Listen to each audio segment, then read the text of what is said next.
Yeah, I got you. Yeah.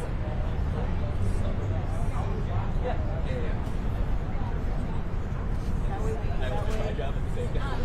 Yeah, and now we all have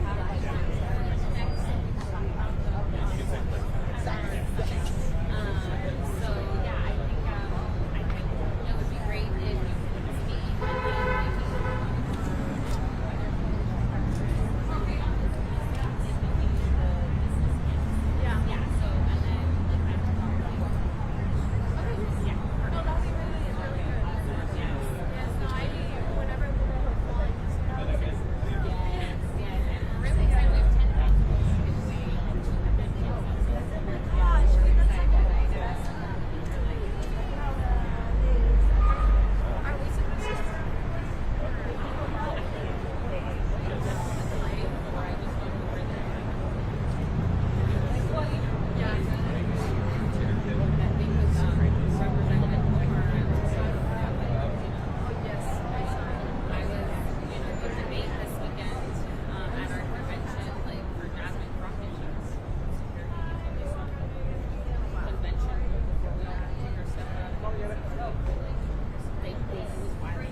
So you have Casar, Hinojosa. Yeah. Do you want to write them down? Yeah.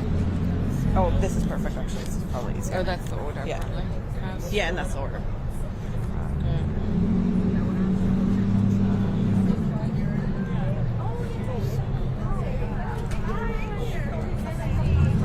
Wow, everybody's coming. Yep. Okay, Eric. Let's actually take a picture of this. Yeah, that might be easier. Yeah.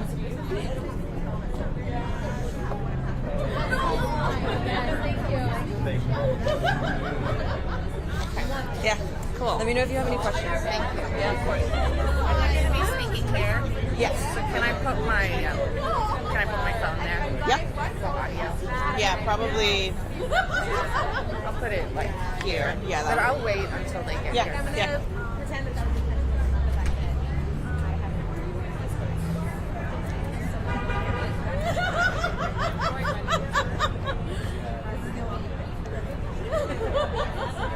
Thank you.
Well,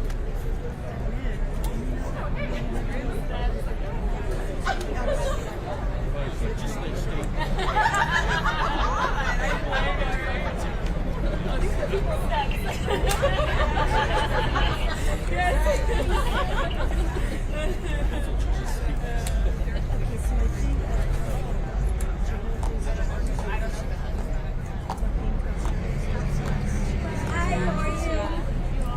Yeah. I'm here. Yes. Hi, sir. How you doing? Nice to meet you. Thanks for coming. Hey,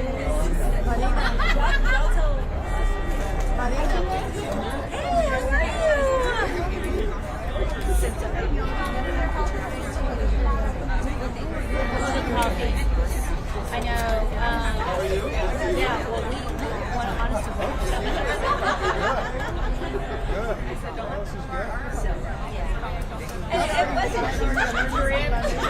It wasn't I know. Yeah. Oh, yeah?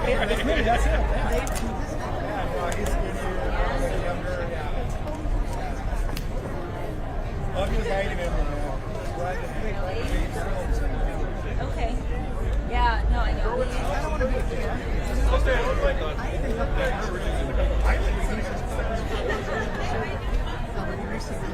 Yeah. Yeah. I know. It's the whole early window. I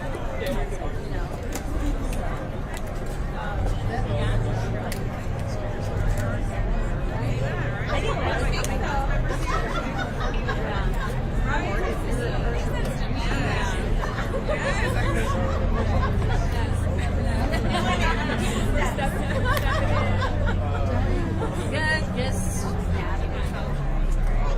I know.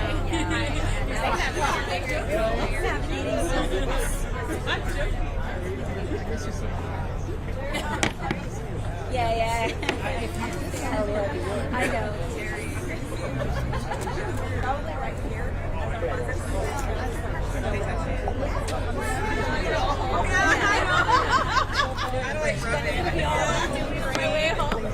Yeah,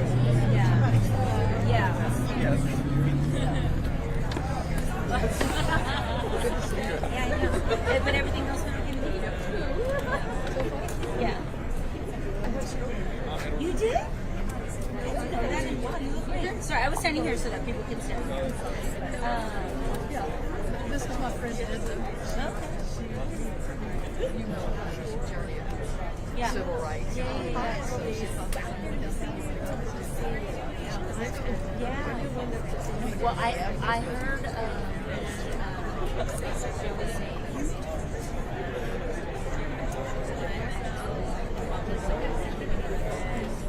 was fine. It was all over TV. I had CNN with this gentleman. Really? And they were showing the tear gas canisters. Wow. And I'm like, It is so crazy. But in either case, it is right. I mean,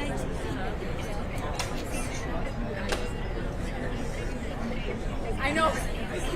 Get a bus for the swim team.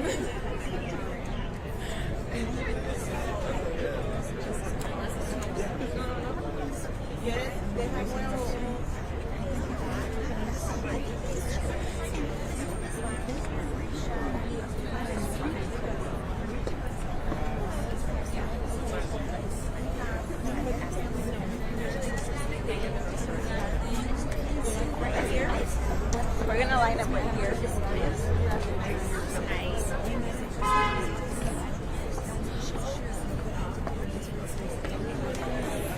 Hi, do you need a sign?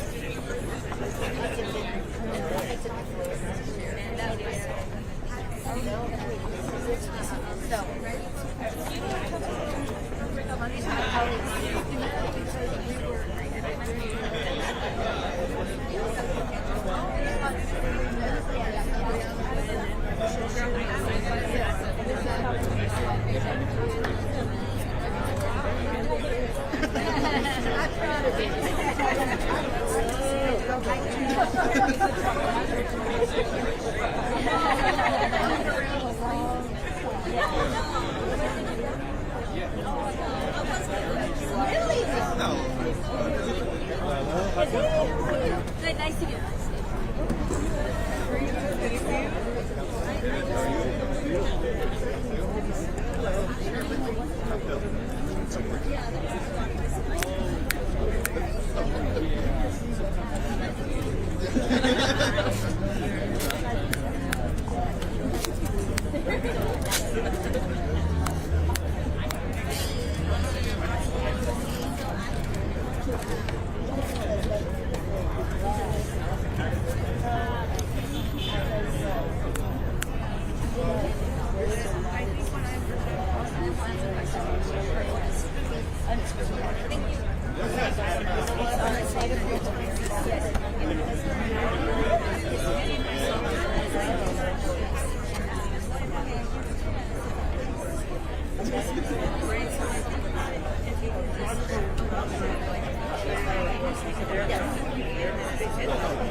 Exactly.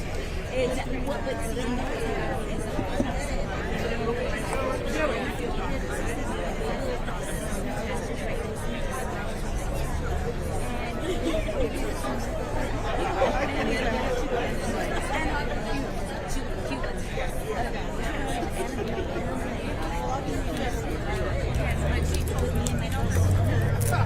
and so I actually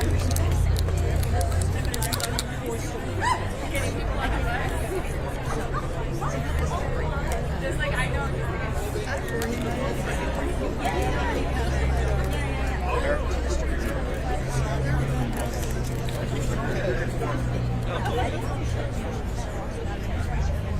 Is that the corner? No, I know. I thought so. It's the one from your house goes straight into that corner. this is 2 blocks.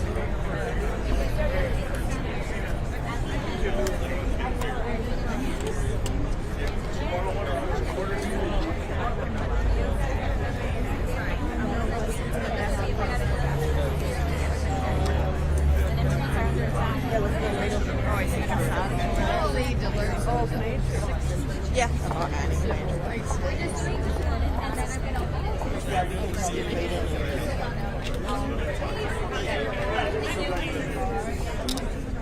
Yes, I would. You know what happened on March the 7th, 1965? Nice seeing you. Nice seeing you.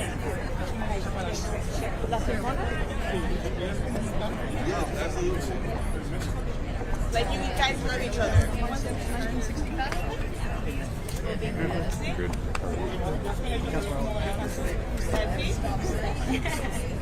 Thank you guys. If you want to stand closer, or you stand there. Okay. I don't know. I just stand here to talk to her. I just sit here to talk to her.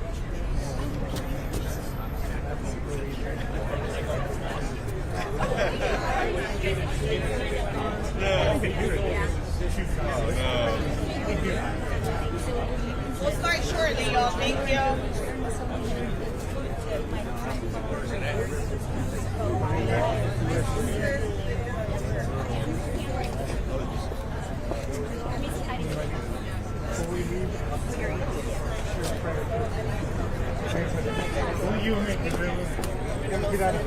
Hey, Tracy, how are you? Okay.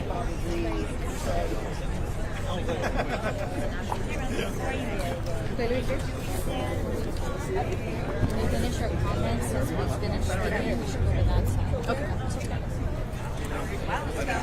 Once they start talking.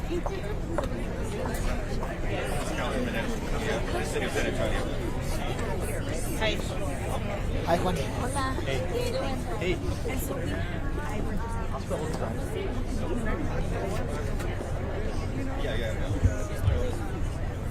I have a Mr.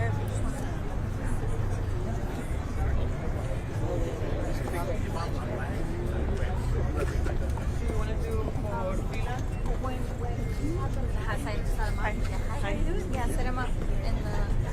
Yeah, definitely. No, you're good. You're like right here.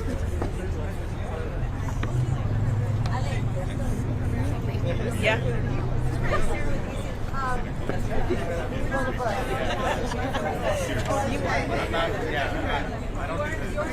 No, you're good. Hi.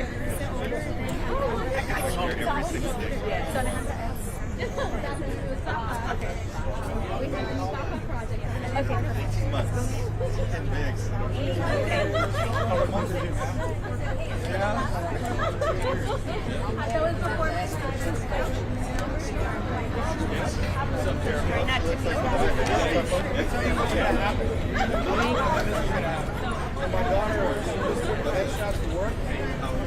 23. So I mean, like, wait a minute, what just happened? So yeah, I'm like, wait, who's this? Who is that? You were just holding her. Yeah, like me. Where's she looking to go? Mostly California, Las Vegas. We took her to the museum. Children's home. Put her in a hard hat. Oh, pictures like my wife wrote them. Yeah, but it's all been a prayer.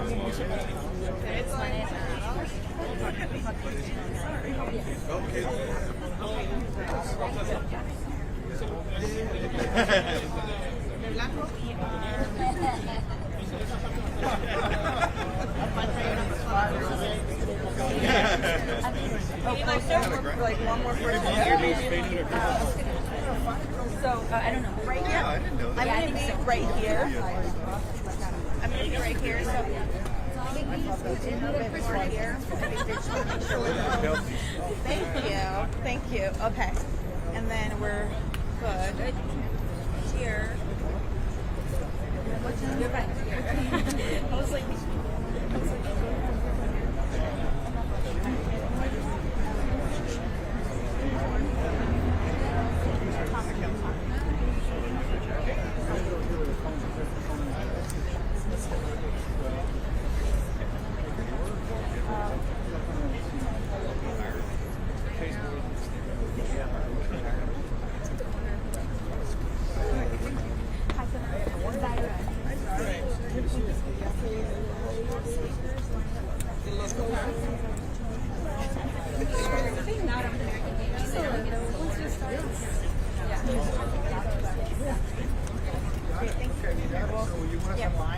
Yes, ideally in line of speaker.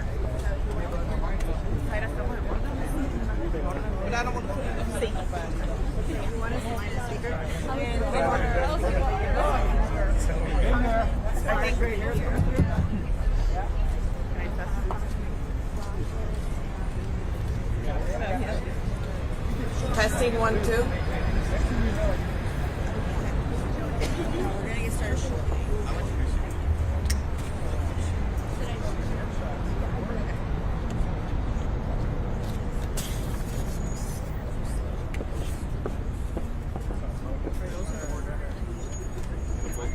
Which is Jasmine's coming right now. Okay. Or maybe, by the time.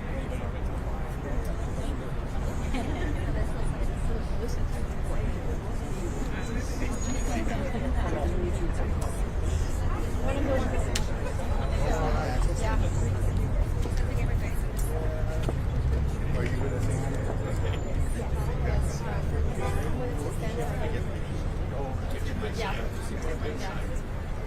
I'm gonna hold my breath the whole time.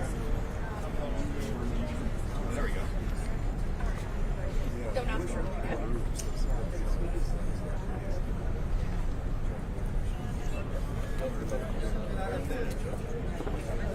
ahead and get started.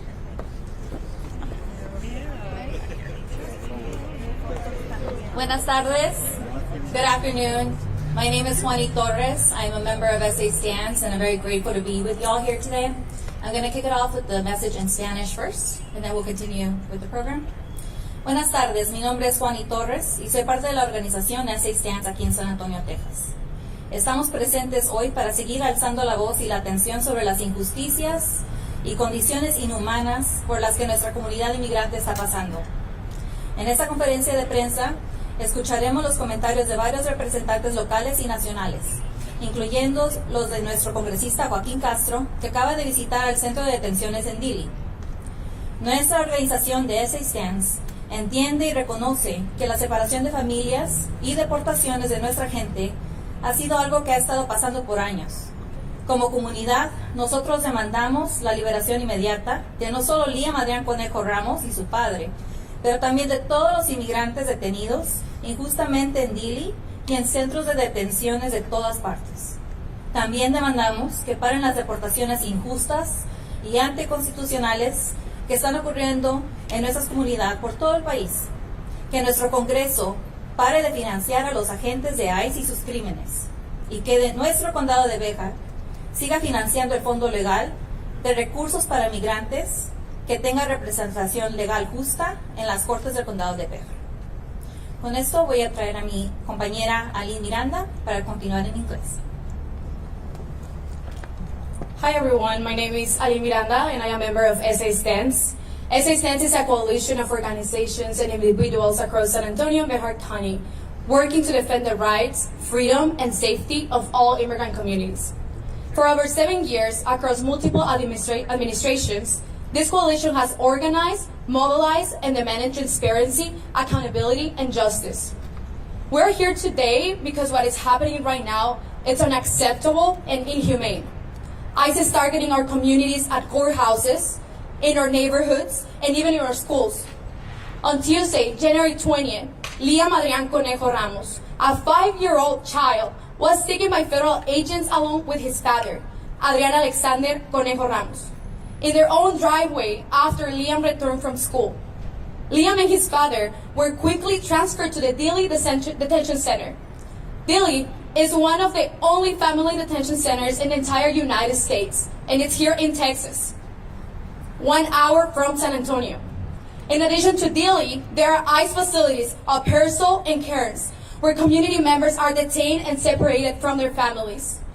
Unfortunately, Liam is not the first child detained, and it's not the only one currently being held. For years, families have been detained in indeterminate periods of time, forced to live in unsanitary conditions with limited access to healthcare, unsafe water, and expired food. Today, these facilities are getting more attention, and we really hope that this helps to give visibility to the multiple violations happening at detention centers across Texas and the United States. Right now, eyes are on the national spotlight, but we want to also bring the spotlight to Bexar County. Bexar County is one of the counties with the highest number of ICE detainers in Texas. San Antonio now ranks 9th in the country for the highest number of ICE arrests. Our city has also become one of the worst places in the nation for immigration courthouse arrests, with nearly 100 arrests in just 3 months, including 12 children. ICE Pearsall facility held the 5th highest number of immigrants so far in fiscal year 2026, averaging 1,732 per day. Our demands as SA stands are the immediate release of Liam and his father and the reunification of all families impacted by immigration detention, an immediate end to family detention at Dilley and all detention facilities, an immediate end to unlawful deportations. We demand all funds being sent to ICE for these heinous enforcement actions be ceased immediately. And we want the renewal of the Immigrant Legal Defense Fund here in Bexar County, so families have access to legal representation and due process. With this, I turn it over to Congressman Joaquin Castro. Thank you. Good afternoon, everyone. I'm Joaquin Castro. I'm very proud to represent our hometown of San Antonio. And this afternoon, myself and Jasmine Crockett, Congresswoman from Dallas, along with members of our staff, had a chance to go inspect the Dilley Detention Center in Dilley, Texas, and visit with Liam Ramos and his father, as well as hundreds of other detainees in that facility. Liam Ramos should be released immediately.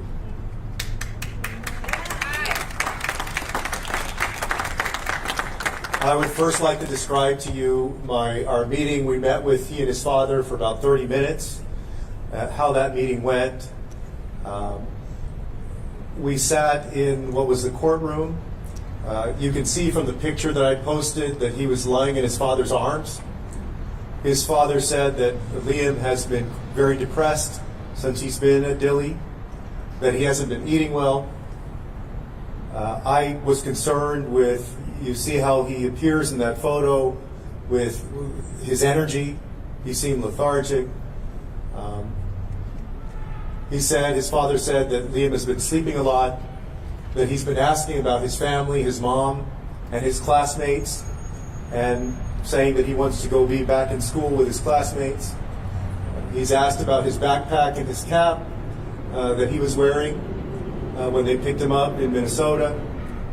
I let him know that his school and his community, his family, and our country love him and we're praying for him. I told them that we would do everything that we could to get him out of there. I demanded from ICE that they release him.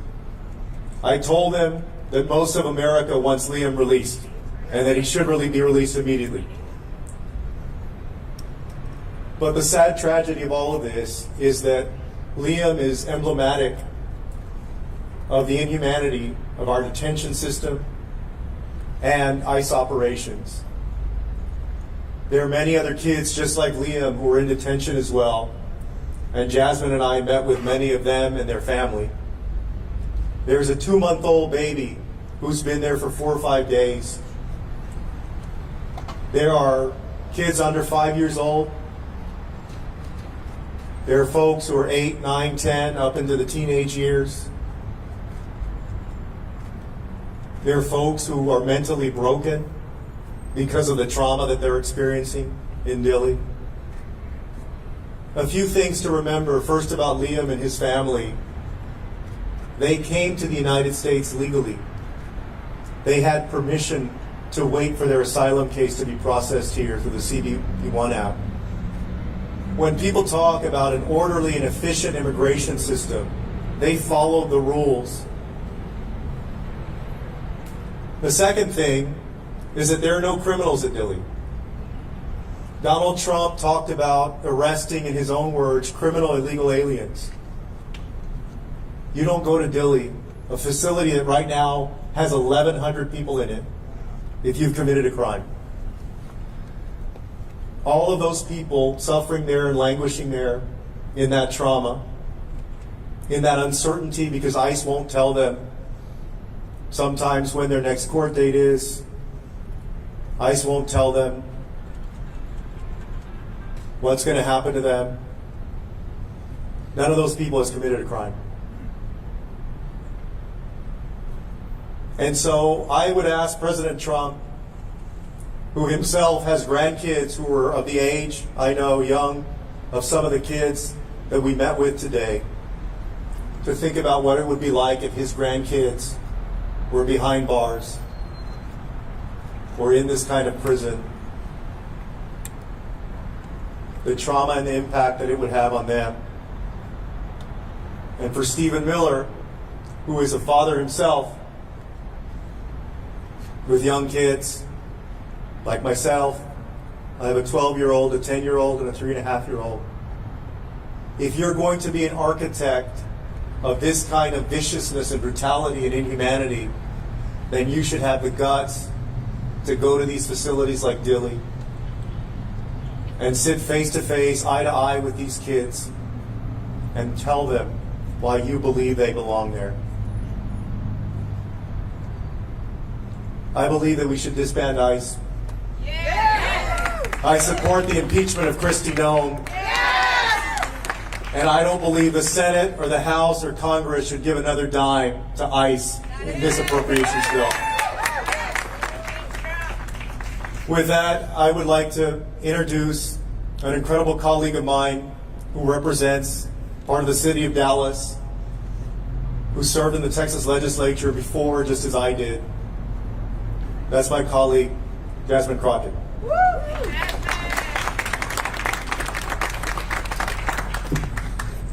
I just want to paint a picture. Imagine being a free-willed, loving kiddo, and all of a sudden one day you're thrown on a plane, you're sent 1,500 miles away from home, and you don't understand what's going on. All you know is that your friends are gone, you have one set of pants, one shirt, your dad washes your pants and your shirt out every single day and then hangs it by a unit to try to dry it overnight. You don't have your mom, who is currently 4 months pregnant with your sibling. And frankly, at this point in time, you've gotten depressed to the extent that you've stopped eating. This is the story of Liam. The sad reality of what we found when we went to Dilley was that Liam was not the only one. You have so many mothers in this facility. They didn't care about themselves. I'm going to be perfectly honest. They were concerned about their children. We heard the same story over and over and over about how they were depressed, about how they weren't eating, about how children were throwing up. We went into a housing facility because I don't know that they were really trying to take us into one, but we went, and there was an area that was almost set up like a kids' play area. And we walked in, and as soon as we walked in, everyone kind of flooded towards us. And at some point in time, it seems like they told us that they were actually educating these kids. And the kids were like, no, we're not in school. We're not getting anything. And so my staffer is like, what's up? Because y'all told us they were getting this. They reopened this facility that had been shuttered under the Biden-Harris administration. They reopened this facility back in April of last year. They continue to house children there. And they are not getting any education. Their education is being thwarted. And then when pressed about it, they said, well, we're working on it. And I said, well, what exactly are you doing? They said, well, we're going to get some packets in here. And I said, what are the packets going to do? Are you going to have teachers? Well, we have somebody that has an educational background. Listen, I did criminal defense work, y'all. I'm here to tell you that the treatment that these people are suffering under right now is worse than those that are accused and sometimes even convicted of crimes. That's how bad it is. So people wonder, like, why is it that people are outraged? Why is it that the people in Minneapolis have taken to the streets? Because they are kidnapping their neighbors. We know that Trump lied. We know that all he does is lie. Because the first thing I wanted to know was how many criminal convictions do y'all have? How bad are these folks? Oh, no. You can't be here and have a record. Y'all, I can't tell you how many innocent, precious children we talk to. We talked to a 16-year-old, and one of my staffers says, man, the level of maturity on that kid. That kid had about 4 younger siblings and his mom. They had been there for 8 months. When we walked in, they gave us a packet and it said the average detention time was 28 days. We didn't meet anybody who had been there for less than probably 2 months. This is not right. And when I asked the person that is over the attorneys that are there to represent the government, I asked them, I said, you know, what is happening? You've been here long enough. You're a government employee. You've been here through various administrations. And frankly, he said, the difference is somehow they're trying to prosecute these cases while keeping people in custody. That is not what they normally would do. That is what this administration has decided to do. They have decided to play with people mentally. They have decided to tell people things like, well, you're not going to be able to see your kids if you do this, or we're not going to do this if you do that, or we're not going to give you your court dates. This is terrible what is happening. And I really don't know what it's going to take for there to be a wake-up call in this country, but I am here to tell you that we are supposed to be better than this. We talk to people that are saying, you know what, I'm from Cuba, as one woman said, and she was crying profusely saying, and they are sending me to Ecuador.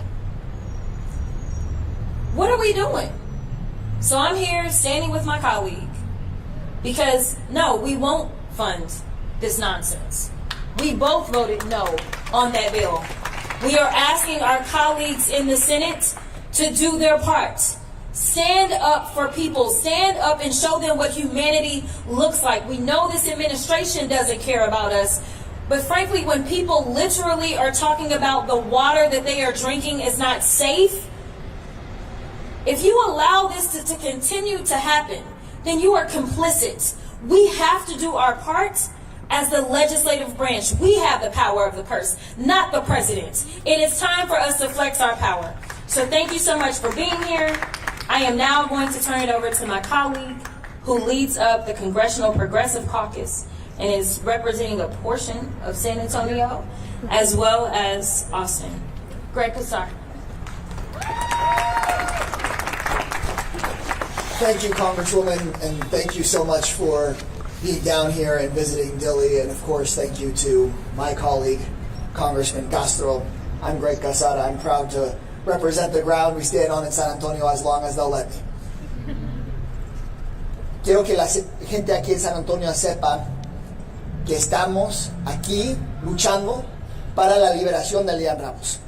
Estamos aquí luchando para sacar a ICE de nuestras calles, de nuestras cortes, y diciéndole a nuestro gobierno que queremos que el gobierno federal se enfoque en nuestra seguridad y bienestar, no en separar a nuestras familias. Estamos aquí para liberar a Liam Ramos. Punto y fin. Today we say with one voice, free Liam Ramos. Free Liam Ramos. Donald Trump ran for the presidency, saying he was going to go after, quote, the worst of the worst. Today, he is holding a 5-year-old in a prison. Last year, they arrested 3,800 minors. You've seen the picture. A small child, Spider-Man backpack, scared and alone, used as bait by federal agents. Whatever your politics, I'd ask you to stop for a moment and imagine that that's your child, your little boy or a little girl. That should break the heart of every American. This does not make anyone safer, and it makes us all less free. So the question before us is, what do we do? What do we do? And there's a lot that we can do. Share these stories. Talk to everyone you know about how what the president is saying is a lie. You've seen it before your very eyes. Liam is not the only young person who's had his life destroyed or turned upside down by chaos and cruelty of Trump's deportation policies. At Liam's school alone, at least 3 other kids have been taken away by ICE. Kids. Here in Texas, I know of a U.S. citizen child with a brain tumor who was deported away from her doctors here, and she has not been allowed to return. I'm in touch with the family of Ani Lopez Bellosa, a college student here from Texas who was deported, and the Trump administration said that they deported her by mistake. They haven't let her come back. We cannot rest until Liam Ramos is released, until these families are brought back home, and of course until we have justice for Renee Good, Alex Preddy, and everyone else that has faced these devastating, devastating policies. The chaos has to end, and the cruelty has to end. Something else we have to do is to get organized, know our rights, and speak up, and demand immediate change in Washington, D.C. We can't just wait until the next election. That's why earlier this month, alongside Congresswoman Crockett and Congressman Castro, I voted against sending any more money to ICE. And now we need Senate Democrats to stand strong and demand an immediate end to these mass deportation policies that put us here in the first place. The Senate must demand that ICE stop invading our cities, take the masks off and put badges on. They have to stop detaining and deporting innocent people like Liam and his family. We need them to get out of our courthouses like they are here in Bexar County. Stop the warrantless arrests, and we must impeach the people responsible. Christy Noem and Stephen Miller have to go yesterday. And I want to remind folks watching at home and the folks here that there has to be a better world after this. And one thing that we haven't talked enough about, that we need to remember, is that when there is a new president in the White House, we can't leave communities behind like those in San Antonio ever again. We have to make front and center, top priority, passing finally comprehensive immigration reform so that the millions of people like Liam and his family have some fairness, and so that no president can ever do again what Donald Trump has done to Liam and so many other families here in Bexar County. Thank you guys very much.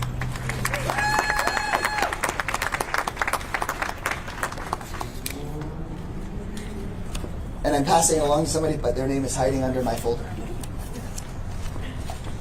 Dear colleague and friend, I'm proud to call up State Representative Gina Hinojosa.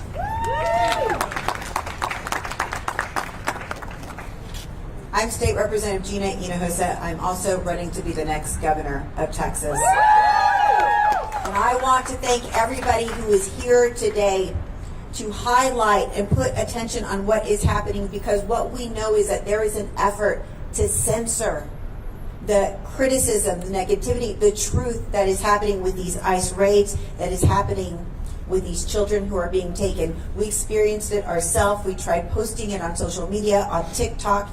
We were shadow banned from posting criticism of ICE. That's why it is so important we're here to speak out. First, I want to speak to the fear that people are experiencing back home. The fear is real. People are scared. Americans are scared because we have all witnessed with our own eyes the brutality, the violence, and even the killings at the hand of a lawless government. We mourn even the killings of Americans. We see the fear in the eyes of children snatched from their families, treated like hardened criminals. And we know that many of these families are American families that are being targeted. Because for many of us, we come from mixed status families. That is my own experience, in fact. And we know that people are being targeted in these ICE raids because of the color of their skin, because of the language they are caught speaking, because of the music that they are caught listening to. Let me tell you that I was born and raised in the Rio Grande Valley. We are proud there of our Hispanic heritage, and we are deeply patriotic and equally proud of being Americans. So when we are targeted by the government as not being American enough, it is deeply hurtful. We are just as American just as Texan as anybody, and we deserve and we should be respected with the same rights as everybody else.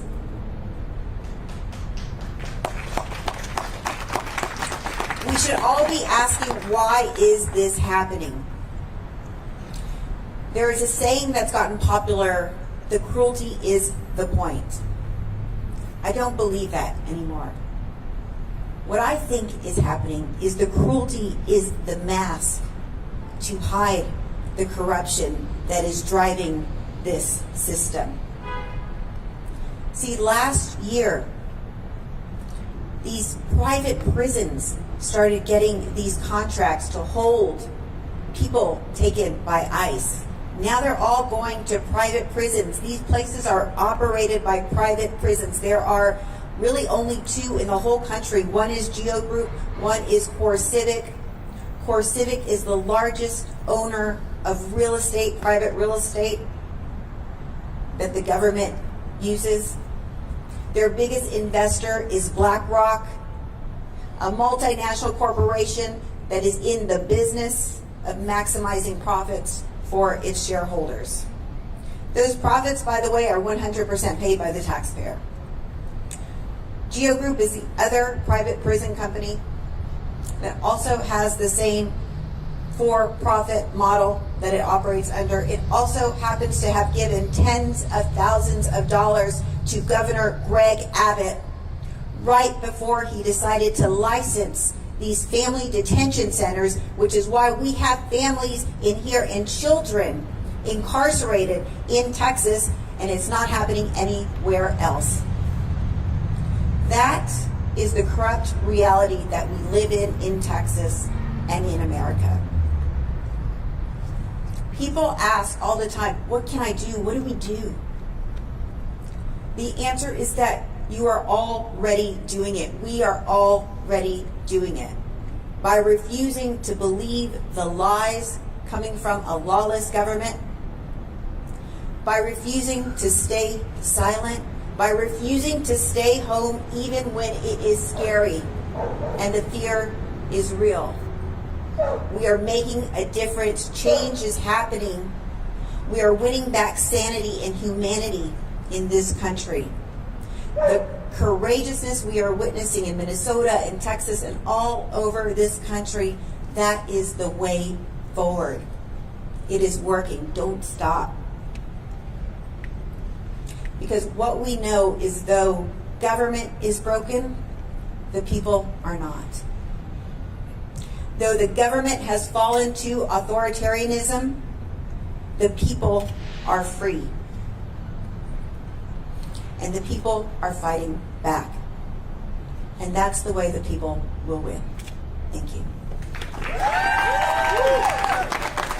Next, I'd like to call up my colleague, Trey Martinez Fisher, who is the Dean of the San Antonio House Delegation. Thank you.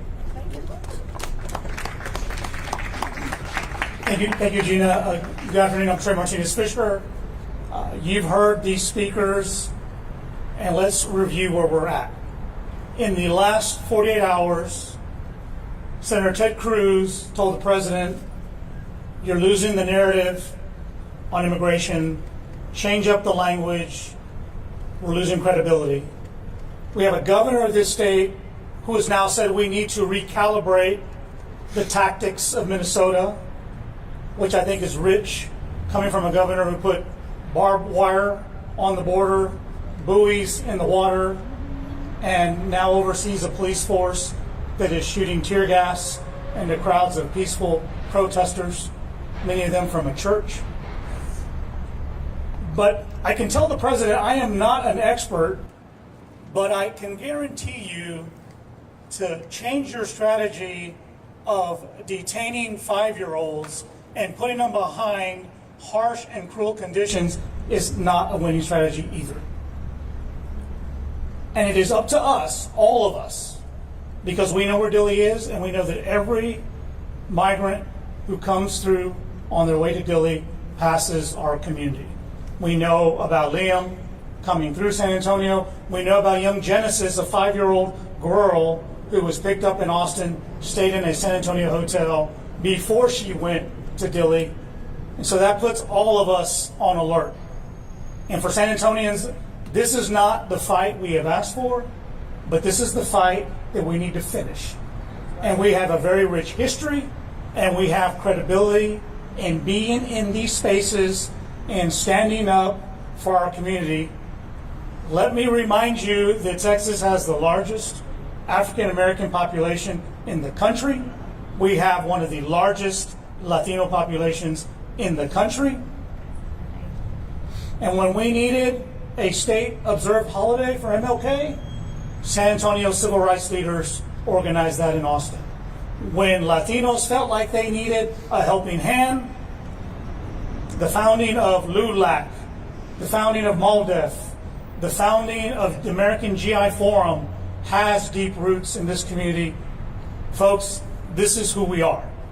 And it is our job to double down, to have Liam's back, to have Genesis's back, to give the support to our federal representatives, to send them empowered to deliver a strong message, not only to the Trump administration, but for those members of the U.S. Senate that now have the power. And we're all in politics, and we know the game, and we know that there's always an outside message and an inside strategy. We let folks know that we know about that, and we know how to count. And the only way, Mr. President, that we are going to bring change to this country is we need to crush some ice. Yeah! Right? And we will do that dollar by dollar, appropriation bill by appropriation bill. I've been very proud to serve with many men and women here who have left the state in hopes of rallying the nation so that we can do things differently. Congresswoman Crockett knows she and I camped out Senator Manchin's office for a good bit to talk to him about changing the rules on the filibuster. We want our members of Congress to let our senators know that we are watching, America is watching, Liam is watching, Genesis is watching, and we are not going to stop, and we're not going to quit until we bring justice to those families, until we change the tone and the tenor and the scope of this conversation to recognize what someone told me this morning. We're all God's people. We're all God's children.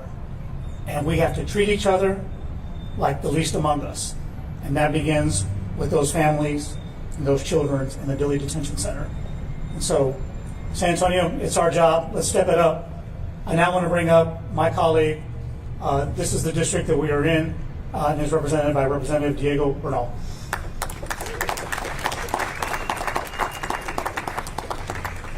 Thank you. I know it's getting long, but I'm trying to think of something to say that hasn't already been said. So let me give you a couple. First, Ice melts in Texas! Ice melts in Texas. First, I want to thank all of the people who are behind me for their presence and for their courage, and especially Congressman Castro for leading this nationwide. This is not an easy job, and being the father of a young child myself, I know it is an impossible task to keep a straight face and not be angry and to stay composed. That is almost impossible. And so I want to direct some of that anger not just towards Trump, who is not a king, barely a president, but also to one of his biggest accomplices, and that is Governor Greg Abbott. Greg Abbott wants nothing more than to get an attaboy and a pat on the head from Donald Trump. And in fact, the world we're living in now is something that Abbott has aspired to for a long time. Some of my colleagues may remember SB 4, the original Show Me Your Papers bill that would allow local law enforcement on site to check people's immigration status. And remember, during that debate, we offered amendments that said you shouldn't be able to go into a school to do this. They voted it down. You shouldn't be able to go into a church to do this, and they voted it down. You shouldn't be able to go into a domestic violence shelter, and they voted it down. This is what they want, and they finally got it. You know, what's really interesting to me is that, and follow this if you can, Greg Abbott opposes red flag laws. And he says so because he's concerned about the due process rights of the gun owner. And yet, he has no concern for the lack of due process of Liam and everyone else there. On top of that, How do you feel about your president raping 12-year-olds? all right, so release Liam, release the families, release these political prisoners, and my boy, release the Epstein files. Thank you very much.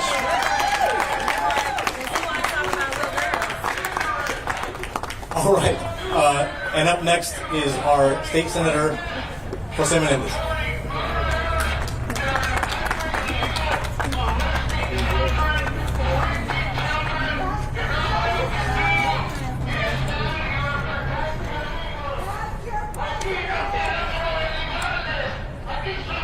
So, for the Spanish media,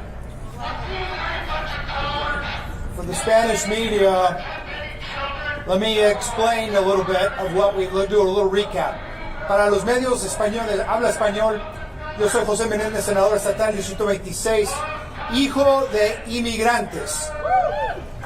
And just like it's been said, como se ha dicho, estas personas que tienen arrestados son gente que llegaron aquí legalmente.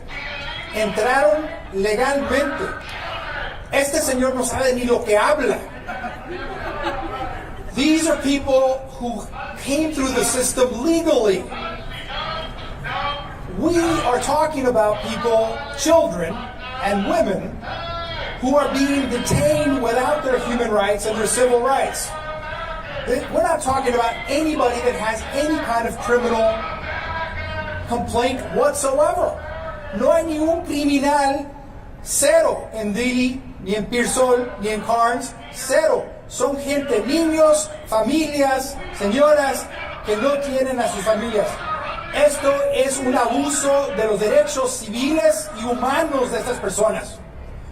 Y por eso, los latinos, todos que escuchen esto, tienen que salir, no podemos tenerles. Ellos lo que quieren es que nos escondamos. They want you to hide. They don't want you to come out. They want you to cower. This is all a part of what their whole activity. The fear, and for me, yes, is part of the mass, but the fear is how to control the masses. That's why being out here is already winning. Today, this morning, myself and many of my colleagues sent a letter to Governor Abbott asking for the immediate cessation of any cooperation with ICE in Texas. Period, the end.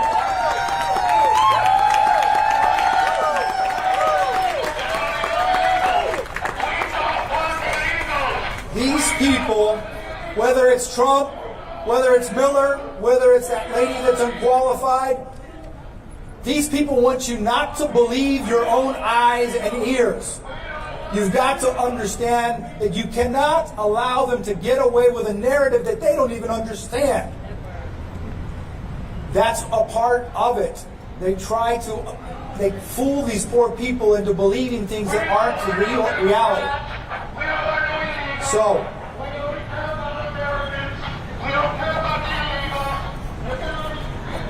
anyway, I'm going to introduce now a letter from a child at the Dilley Detention Center that's going to be read by Eric Lee, a partner at Lee Goldsall. Eric, come on up.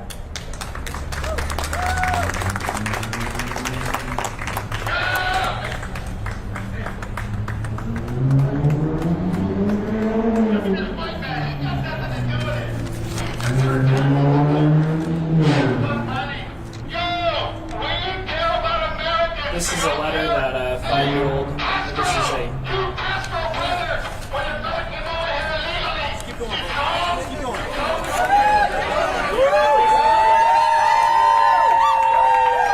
This is a photo a drawing that a 5-year-old girl made. She gave it to me yesterday. I represent a family of 6. Their name is El Gamal.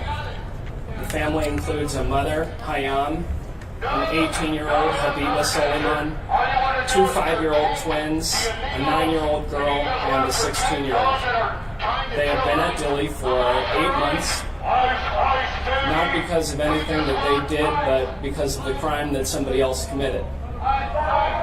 They have suffered from deprivation of medical attention in their 8 months, and on Saturday, as a result of the 18-year-old's decision to speak out to the press, ICE separated her from her family, brought her to a different part of the facility, denied her religious accommodations, and has been denying her visitation rights every single day since then.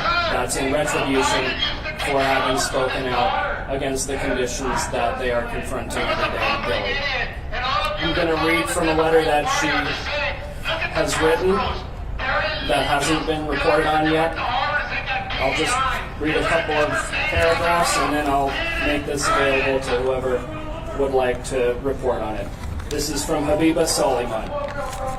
Why is this happening to us? Why would all of our efforts to achieve our dreams be in vain? Why would the government insist on detaining us with no evidence? Why is it taking so long for the truth to come out? Those are the questions that we have been trying to find an answer to for these last 8 months, but we have unfortunately failed. The family's bond was denied last week by an immigration judge, in part because insufficient assets and insufficient property. The judge made that decision for each child individually. What kind of property does a 5-year-old need to have to be deemed not a flight risk to get out on bond? How many toys? How many pieces of candy? And that's the immigration system. Habiba continues. 2 days after the bond was denied, I was separated from my family, as if what we have been through wasn't enough. I will never forget the look of fear and helplessness on my mother's face as she watched me being taken away and couldn't do anything to prevent it. After we heard the immigration judge's decision, and after we realized that we will be detained for who knows how long, our strength and will hit the rock bottom. Just as we were trying to process everything, we were separated. And at that moment, everything that we had left was completely shattered. I urge everyone to look at the evidence of our innocence to see how unfairly we have been treated by this government. However, we are still hoping that the process will play out well in the end. We still have full belief in the justice system. We know that the truth will come out soon. Me and my family dream of the day that we will get out. Ramadan is coming and we will be fasting. I can't even imagine spending it in a detention facility, let alone away from my family. When will our punishment end? When will we be free? No family should ever be separated or have to stay detained for months. So, to conclude, we, in addition to calling for the release of the young boy from Minneapolis, I urge everybody to follow the case of the El Gamal family and their 5 children, including the twins who have been detained for up to about 20% of their lives. Thank you very much. And next is Tori Salas, Coordinating Director with the Interfaith Welcome Coalition. Thank you. The Interfaith Welcome Coalition was formed by community members in response to mothers and children that were left at the Greyhound bus station. We got together and we got this by helping the community when no one else would. We're no longer visible at the bus station or the airport because of this administration, but we're embedded in this community. We're supporting families navigate this community. We have first-hand experience of working with families with children who have come out of the detention center deeply traumatized. Many parents tell us that the trauma that the children experienced in the detention center was much worse than the journey entering the United States. The detention centers are operated by corporations with no accountability. The primary purpose is for profit and not human rights. Let me share a couple of the stories of the women that have come out of the detention center. One of the women was detained with her young child at the ICE check-in here in San Antonio. She was in Dilley for two months. She had a work permit, she had a job, she had an apartment. She was doing everything right, much like Lee and family. She was detained And then she was pressured to sign a waiver or to self-deport for $5,000. When she refused, she was transferred to an unknown location. When she was eventually returned to San Antonio, the child appeared malnourished. He lost over 10 pounds. He cries at everything around him. This toddler has suffered extreme trauma as a result of detention. In another case, a woman fainted in Delhi. She was taken to the hospital. Her children were taken to OR custody. When she was discharged, Delhi staff told her, "You're going to have to figure out how to get your own children." She was then taken to a shelter in Laredo. They called us. We were able to collaborate with them. We were able to get her attorneys and get her children in less than 2 weeks. Within this 2 weeks, we know that she was reunited. This story is considered to be a success story, even though they face trauma, because many of these families are never reunited. My ask is clear. We need to eliminate ICE. We need to not only eliminate it, but we need to also get it out of our communities, because they have caused so much harm in our communities. Not just the immigrant communities, but all the communities itself. I grew up in Minnesota. My friends call me, my Native American friends call me, and they tell me how scared they are to go outside because even Native Americans are getting detained. Yes. We also need to uphold the human rights that the detention center are not having. No child should be in any detention center facility. Members of our Congress need to have full access to detention center and the authority to hold the centers accountable.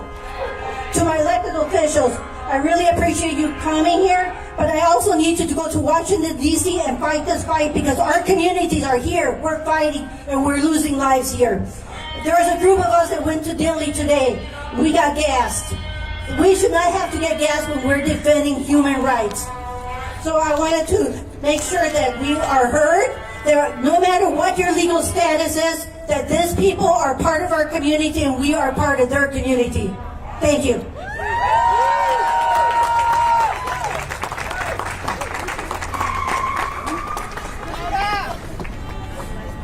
My name is Laura Flores Dixit, and I'm managing attorney with American Gateways, a nonprofit that has championed the dignity and human rights of immigrants and refugees through free immigration legal services and advocacy for 40 years. Liam's image has rocked the country and world. We can't and we shouldn't look away, because Liam could be any one of our children. He is one of our children. All children are our children. There are ways to enforce a country's immigration laws without being cruel. This is cruelty. And Liam's case is not an exception. Arresting children is now widespread. Since June, this administration has disappeared families lawfully attending their immigration court hearings at courts like the one block from here. We represent one of the first children detained there, who was only 3 years old when he was incarcerated, just like Liam, at a for-profit detention center using our tax dollars. Having seen countless children and families arrested at court, advocates have and continue to urge for congressional oversight of this affront to due process, to try and fight against the normalization of this injustice. And we're grateful to the elected officials who have made the time to come and bear witness to what's been happening here in San Antonio, because not every child incarcerated by this unchecked deportation machine happens in public.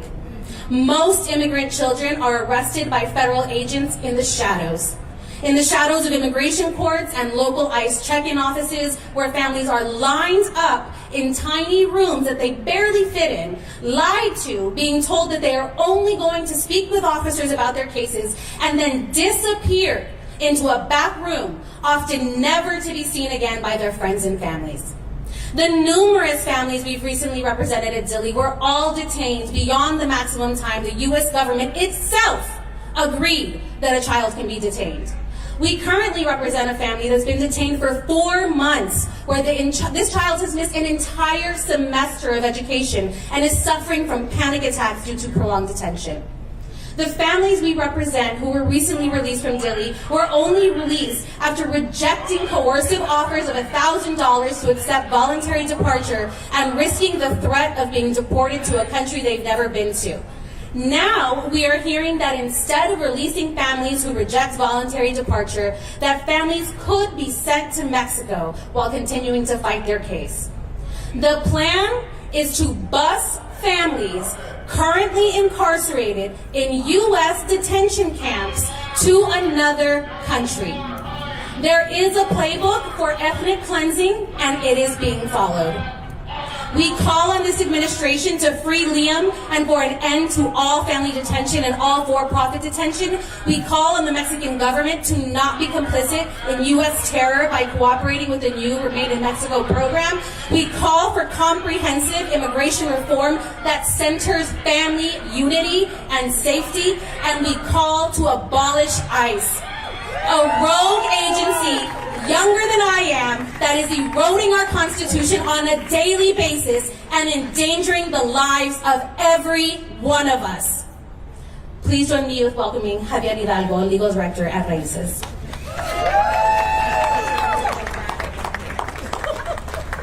I'm so sorry, we are being asked to call this event to a close. But before that, we're gonna go. Yes, when immigrant rights are under attack, what do we do? Stand up, fight back. What do we do? Stand up, fight back. The high schoolers are louder. What do we do? Stand up, fight back. Let's leave that clear, San Antonio. Stand up, fight back. Thank you so much.